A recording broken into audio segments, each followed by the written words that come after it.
Well, I think you've accomplished a lot more in 10 years than some people do in 100 years in this industry. For you to do 22.5 million in your first 12 months and be able to do 8 to 900 million dollars worth of volume this year with your team, do about 200 units with your developments. I mean, I wanted to reiterate that one more time to our listeners, and the reason for that is because if anybody is moving at this level, at this speed, you better pay attention. Because now, having identified that Dan has done so much, he's got a lot of nuggets that I want to extract for you guys from the beginning of the journey all the way up to where he's at right now. And maybe you don't want to do 900 million in volume a year. Maybe you just want to increase by 5 million or 10 million. We're going to show you how to do that today. Now, you mentioned something that I think it's the first time that anybody's ever mentioned it on the show, Dan, and that is the riches are in the niches. And I wholeheartedly agree with you.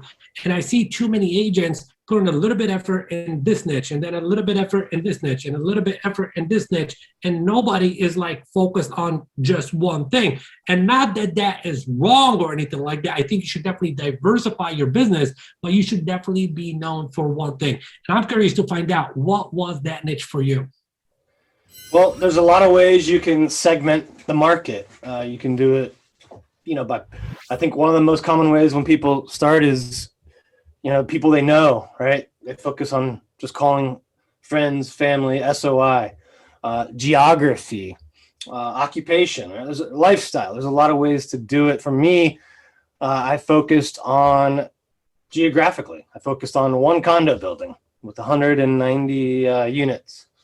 And I built a brand around that. It was, on the Orange Line in Northern Virginia that runs from Arlington into DC. And I focused on one condo building at one metro stop, and I got a significant market share there. And then I kind of spread outward, from to the next condo building, and the townhouses over here. So it was really just where I enjoyed living at the time, and where I found value in being, and I resonated with that group of people, and that was it. I started with just 200 people in my farm, if you will. And what you're saying is very important, Dan, because I think a lot of people, they try to go too wide too quickly. And what you've done is you said, okay, this is my starting point, and I'm going to go as deep as I possibly can. You captured the market share, you build a brand around that, and then you're like, okay, well, how do I scale that? How do I duplicate that into the next building, and then into the next building or the next community, et cetera? And then you started to go wide, and here we are 10 years later, doing, let's see, math, 40, 50, 50x what you did your first year, 10 years later. So, and I'm sure that, going along that journey, I mean, there were some bumps, there was obstacles, there was one market shift if it was 10 years. Hold on a second. If you got me in 2011, it was right after the recession started, et cetera. Very interesting time to begin. What were some of the pitfalls or struggles that you had to endure and go through in order for you to continue to pivot and scale your business? I think as you scale, like you have to take yourself out of more and more things. So I think a lot of agents struggle with that. They're not comfortable. They feel like only they can do it a certain way. I think there's a lot of that in the industry.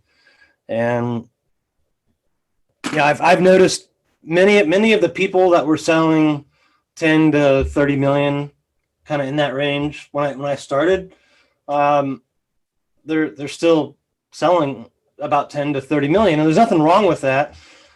But I think many of them, the only difference between me and them is that they haven't hired, and I think a lot of them are just they try it once and it didn't work out, and hiring, replacing yourself, building systems, it's not easy. You're not going to do it overnight. You gotta put in work that you're not going to reap the benefit from instantaneously. Like you have to, put out an ad. You have to interview people. You have to hire someone, train them, right? And then, after 3 or 4 months, if you do it right, and it might take 5 or 6 months if you screw it up once, or twice, which is normal.